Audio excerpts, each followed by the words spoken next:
इंदौर का द्वारकापुरी एरिया, ये जो लड़का लड़की आपको इस फुटेज में चलते नजर आ रहे हैं, ये लड़की अपने ही नंबर से अपने कॉलेज ग्रुप में अपने स्टेटस में इस लड़के के साथ, जो कि इसका बॉयफ्रेंड था, अपनी कुछ प्राइवेट वीडियोस पोस्ट करना शुरू कर देती है।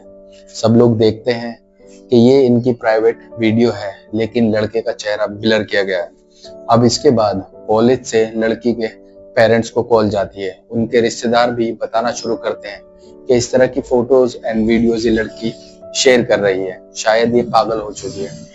पेरेंट्स भी ये जानना चाहते थे लेकिन सबसे दुख की बात थी कि ये लड़की अपने पेरेंट्स के साथ थी ही नहीं। थोड़ी जांच पड़ताल की जाती है, जिसके बाद लड़की के पिता पुलिस स्टेशन पे कंप्लेंट रजिस्टर कराते हैं। थोड़ा समय लगता है, लेकिन 2 से 3 दिन का, जिसके बाद सच सामने आता है कि सच इतना भयानक था कि पढ़ते खुलते ही आपको लगेगा कि शुरुआत में जो भयानक इंसिडेंट मैंने आपको बताया वो सिर्फ बेसिक था, उसके बाद जो होने वाला था वो उससे भी कई ज्यादा भयानक था। इतना खतरनाक कि कोई भी प्यार करने वाला शख्स अपने पार्टनर से डरना शुरू कर दे। इंदौर में रहने वाली एक फैमिली, जिनके घर पे 2 बेटियां थी। बड़ी बेटी को MBA में एडमिशन दिलवाया जाता है, जहां पे उसकी मुलाकात होती है एक लड़के से। ये एडमिशन 2024 में दिलाया गया था। 8 सितंबर 2024 में इस लड़की की मुलाकात होती है पीयूष धनोदिया नाम के एक लड़के से। पीयूष भी उसकी क्लास में MBA कर रहा था। थोड़ा समय लगता है, दोनों एक दूसरे के दोस्त बनते हैं और करीब आते हैं। इवेंचुअली दोनों को प्यार हो जाता है। 2024 के एंड से ही ये रिलेशनशिप स्टार्ट हो जाता है, जिसके बाद दोनों श्योर होने के बाद अपनी अपनी फैमिलीज को भी इसके बारे में बताते हैं। अब जो लड़की की फैमिली थी वो अग्री हो जाती है। उनको लगता था कि पीयूष ठीक लड़का है, देखने में ठीक लगता है, फैमिली बैकग्राउंड भी अच्छा है और क्वालिफिकेशन भी अच्छी थी। लेकिन वहीं दूसरी तरफ पीयूष के जो पिता थे इस शादी के लिए अग्री नहीं थे। लेकिन पीयूष जानता था कि थोड़ा समय लगेगा, उसके पिता भी शायद मान ही जाएंगे। अब हम लड़की का नाम नहीं बता सकते, क्योंकि इस लड़के का नाम पब्लिक नहीं किया गया। खैर, इसके बाद समय बीत ही रहा था। दिन आता है 10 फरवरी 2026 का, जब इस लड़की के बर्थ सर्टिफिकेट में कुछ करेक्शंस उसको करवानी थी। मतलब कि उसके नाम की जो स्पेलिंग्स थी वो गलत थी। लड़की के पिता उसको कहते हैं कि वो सुबह उसको ड्रॉप कराएंगे। उसके अलावा उनकी जो दुकान थी, वो लड़की के पिता उसको ड्रॉप करते हैं और फिर वापस अपनी दुकान पर आ जाते हैं। उनको लग रहा था लड़की अपना काम खुद करा लेगी, लेकिन इसके बाद थोड़ा वक्त बीतता है। शाम के लगभग 5 बजे ये लड़की वापस अपने घर नहीं पहुंचती। पिता जब पूछना शुरू करते हैं छोटी बेटी से, तो वो कहती है कि उसको उसकी बहन का रिवर्ट आया था कि वो अपने दोस्तों के साथ किसी बर्थडे पार्टी में जा रही है और वहां से उसको वापस आते आते समय लगेगा। रात को लगभग 11 बजे के अराउंड वो वापस भी आ जाएगी। फैमिली जानती थी कि वहां पर वो कॉलेज में पढ़ती है, उसके दोस्त भी हैं और वो पीयूष को भी जानते थे। जैसा कि मैंने आपको बताया, दोनों ने अपनी फैमिलीज में ये शेयर किया हुआ था। इसी के चलते उन्हें लगता है कि 11 बजे तक लड़की वापस आए। रात को लगभग 10:30 बजे के अराउंड वो अपनी छोटी बहन को मैसेज करती है कि वो आज वापस नहीं आएगी। अगली सुबह तक ये वापस नहीं आती, जिसके बाद फैमिली को फिक्र हो रही थी और वो लड़की से कांटेक्ट करने की भी कोशिश करते हैं, लेकिन उसका नंबर कभी कभार स्विच ऑफ हो जा रहा था। अगर ऑन भी होता तो बात नहीं हो पा रही थी। लड़की की जो छोटी बहन थी वो पीयूष को जानती थी। पीयूष को वो फोन करती थी, उसका नंबर भी स्विच ऑफ था। अब फैमिली को थोड़ी सी फिक्र होने लगती है।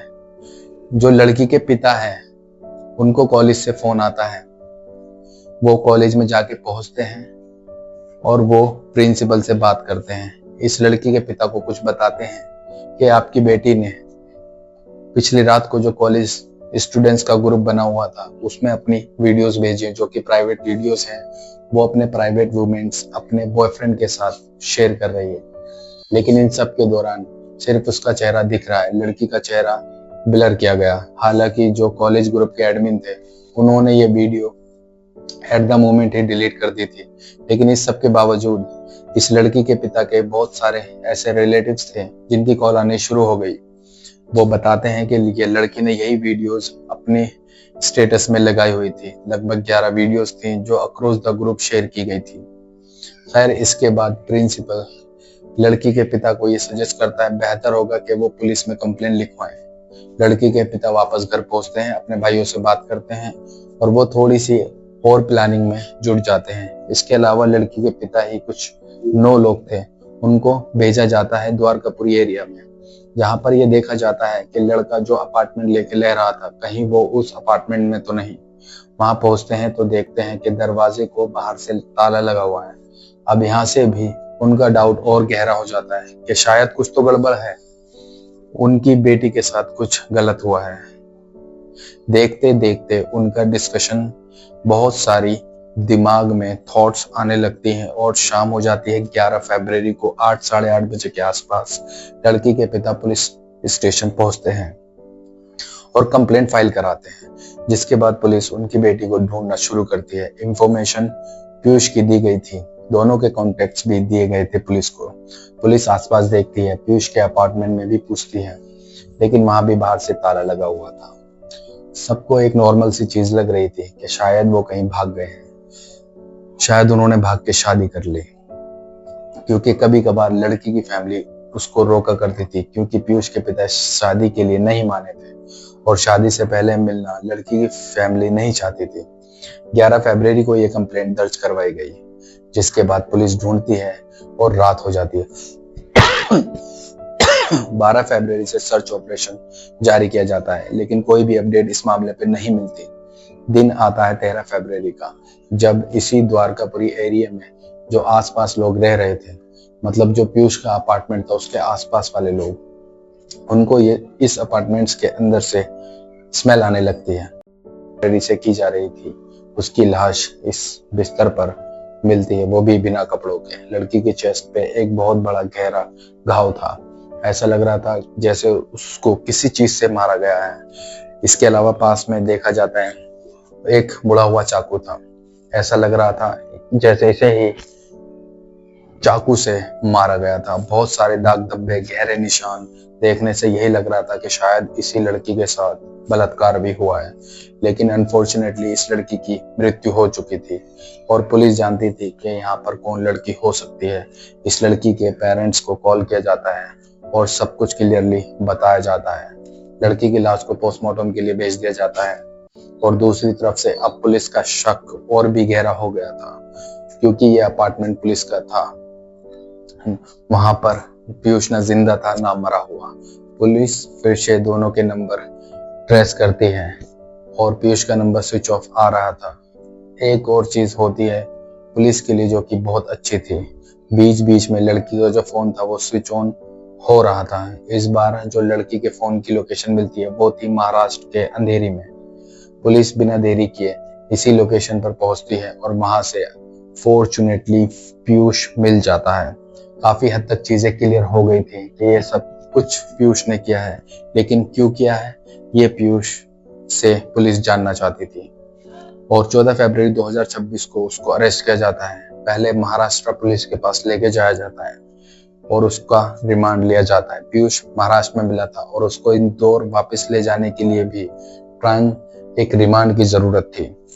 महाराष्ट्र पुलिस के सामने जब पुलिस को लिया जाता है तो उससे पूछा जाता है कि आपने ये सब क्यों किया, और पीयूष एक पेज पे सारी स्टोरी लिख देता है। अब यहाँ पर पुलिस के दिमाग में सारी चीजें क्लियर हो जाती हैं, लेकिन इसके बाद पीयूष को इंदौर लेकर आया जाता है। फिर पूछताछ होती है, फिर वो पेज लेता है और उस पे सारी की सारी किस्सा लिख देता है। और ये किस्सा बहुत ही ज्यादा भयानक था, लेकिन उससे भी ज्यादा भयानक था पीयूष का रिएक्शन।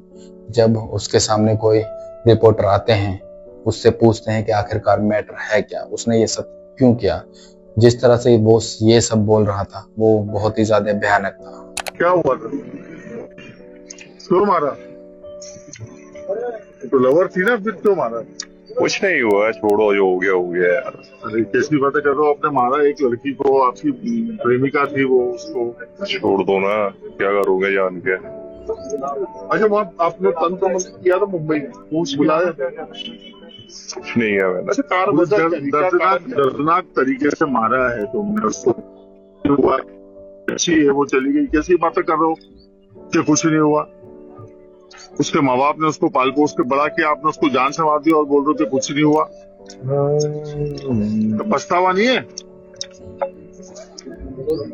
इस चीज का पछतावा नहीं है किसी की बच्ची को मारना? पछतावा नहीं है इस चीज का? इसकी बच्ची को मारा है इतनी हैवानियत के साथ? बेटा बेटा बेटा बेटा क्यों मारा? कारण तो बता दो, मारा क्यों है? कारण तो बता दे। कारण तो बता दे। अच्छे को सबको कारण बताऊंगा अच्छे से। क्या बताएगा?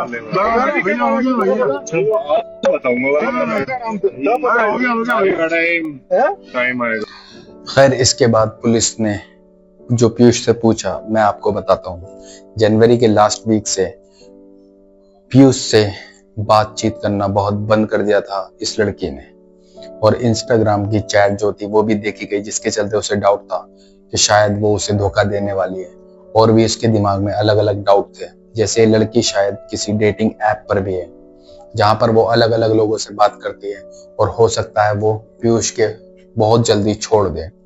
पीयूष उस लड़की से बहुत प्यार करता था, और जब उसको लगता है कि लगभग 12 से 15 दिन उनकी ढंग से बात नहीं हो पाती, उसे सुबह नगर निगम के ऑफिस भी जाना था। फिर वो उसके पिता उसे ड्रॉप करते हैं और अपना काम करवाती है, और पीयूष के साथ उसके अपार्टमेंट में चली जाती है, और इस सब के कुछ फुटेजेस भी सामने आए। खैर इसके बाद दोनों इस अपार्टमेंट में पहुंचते हैं जहां पे पीयूष चाहता था इस लड़की के साथ इंटीमेट होने। लड़की मना कर देती है, वो कहती है कि उसकी तबीयत सही नहीं है, वो नहीं चाहती ये सब कुछ हो। लेकिन पीयूष बहुत हद तक इन चीजों में बहुत इन्वॉल्व था। बहुत सारी न्यूज की माने कि उसने कुछ टैबलेट्स भी खाए थे ताकि उसका टाइम बढ़ सके, और वो लड़की के पीछे पड़ा हुआ था। इस सब के बावजूद जब लड़की नहीं मानी तो पीयूष उसको कहता है कि वो उसे कुछ सरप्राइज देगा। इसी बहाने वो उसके हाथ पैर बिस्तर से बांध देता है। जब इस लड़की को समझ आता है कि शायद कुछ और करना चाहता है तो वो थोड़ा सा चीखना चिल्लाना शुरू कर देती है। इस सब के दौरान भी पीयूष एक कपड़ा लेता है और उसके मुंह में डाल देता है ताकि ये चिल्ला ना सके, और उसके साथ वो जबरदस्ती करता है। जब उसकी भूख मिट जाती है, जो वो चाहता है वो कर लेता है, तब भी उसको बहुत ही ज्यादा लड़की पर गुस्सा आता है। क्यों वो उसके साथ इंटीमेट नहीं होने दे रही थी। पीयूष को शायद ये नहीं समझती कि अगला इंसान तुम्हारा पार्टनर क्यों ना हो, नो मीन्स नो होता है। अगर कोई इंसान इंटरेस्टेड नहीं है, अच्छा फील नहीं कर रहा, तो उसकी ना को स्वीकार करना आना चाहिए। खैर इस सब के दौरान पीयूष ने उसके साथ जबरदस्ती की, और उसके साथ एक चाकू था जो पड़ा हुआ था। पहले उसने लड़की का गला घोटा, फिर उस चाकू से चेस्ट पे वार करना शुरू कर दिया। चाकू इतना स्ट्रांग नहीं था जिस वजह से वो मुड़ चुका था, लेकिन उस सब के बावजूद पीयूष ने उस लड़की को देखा तो उसकी जान जा चुकी थी। कहानी यहाँ खत्म नहीं हुई। पीयूष उस लड़की के साथ ही 2 से 2.5 घंटे बैठा रहता है। वो अपनी बातें करता रहता है, बार बार उसको यही बोले जा रहा था कि मरी हुई गर्लफ्रेंड जो पड़ी थी उसको तुम्हें ऐसा नहीं करना चाहिए था, तुमने मुझे धोखा नहीं देना चाहिए था, और भी बहुत सारी प्यार की बातें किया जा रहा था। इस सब के बावजूद उसका मन नहीं बढ़ता। वो उठता है और दरवाजे को लॉक लगाता है, बाहर शराब की दुकान पे जाता है और वहां से कुछ बियर की बोतल लेके आता है। लड़की के पास आने के बाद फिर से वो बियर पीता है और फिर से उसके शरीर की करता है, और इस सब के वो उठता है और दरवाजे को लॉक करता है, लेकिन उससे पहले एक बैग में अपना सामान पैक कर लेता है, और साथ ही उसने लड़की के कपड़े भी खुलवाए और उनको भी अपने साथ कैरी कर लेता है, और वहां से सीधा रेलवे स्टेशन पहुंचता है। वहां पहुंचने के बाद वो ट्रेन की पटरी पे खड़ा हो जाता है। वो खुद को भी मारना चाहता था, लेकिन थोड़ी देर खड़े होने के बाद जब ट्रेन उसकी हिम्मत साथ छोड़ देता है कि इस तरह के डिसीजन में भी थोड़ी सी देर का मन बदल जाता है। पीयूष के साथ भी यही हुआ, और वहां से घूमता है, सीधा रेलवे स्टेशन जाता है। वहां से ट्रेन पकड़ता है जो भी उसको मिलती है। ये ट्रेन थी गोवा की, लेकिन वो थाने पहुंच के उतर जाता है। वहां से सीधा अंधेरी की तरफ जाता है, और वहां पहुंचने के बाद एक होटल में एक रूम बुक कराता है। रूम पे पहुंचने के बाद भी उसे तसल्ली नहीं आ रही थी। उसने वहां पर कुछ सर्च करना शुरू किया कि किस तरीके से किसी मरे हुए इंसान की आत्मा को बुलाया जा सकता है। उसने बहुत सारी विधियां देखी, बहुत सारी चीजें देखी और साथ ही कुछ जो चाहिए था वो होटल से बाहर लेकर आता है और वापस होटल के रूम में आने के बाद वो सारी ये विधियां करना शुरू करता है। कुछ देर लगती है लेकिन कुछ भी उसके हाथ नहीं आता। वो जो चाहता था वो कर नहीं पाता।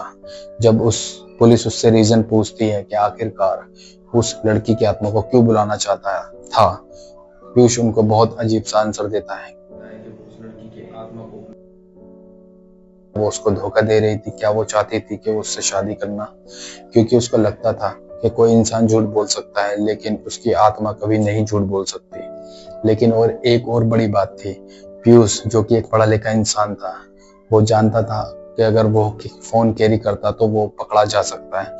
इनफैक्ट इस इंसिडेंट के बाद ही वो अपना सिम कार्ड तोड़ देता है। वो उसे पता था कि पुलिस पकड़ सकती है, लेकिन क्यों वो लड़की का फोन अपने साथ लेकर घूमा, क्यों वो उसको स्विच ऑन कर रहा था, इसका भी रीजन उसने बताया कि वो लड़की का फोन इसलिए लेके घूम रहा था क्योंकि उसको इंतजार था कि कोई अननोन नंबर से कॉल आएगी।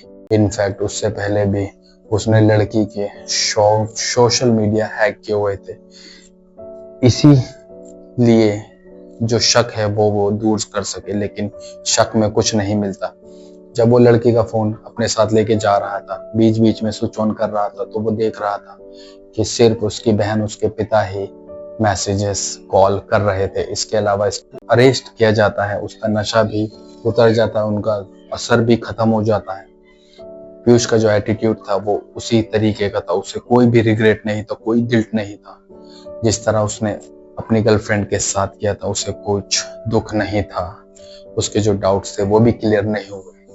तो आखिरकार पीयूष के दिमाग में चल क्या रहा था, उसके बात करने के तरीके से, उसकी हरकतों से एक साइकोपैथ से कम नहीं लग रहा था। जाते जाते वो ये भी कह गया कि वो बहुत जल्दी बाहर आएगा और सबको सच बताएगा। सबसे बड़ी प्रॉब्लम जो हमारे जस्टिस सिस्टम की है, इस तरह से खून करने वाले लोगों को रेयर कैटेगरी में नहीं डाला जाता। इनके लिए कोई अलग सजा भी नहीं है, सिर्फ और सिर्फ इनकी जांच खून के मामले की तरह जांच की जाएगी और इससे बड़ी या खून करने से बड़ी कोई सजा,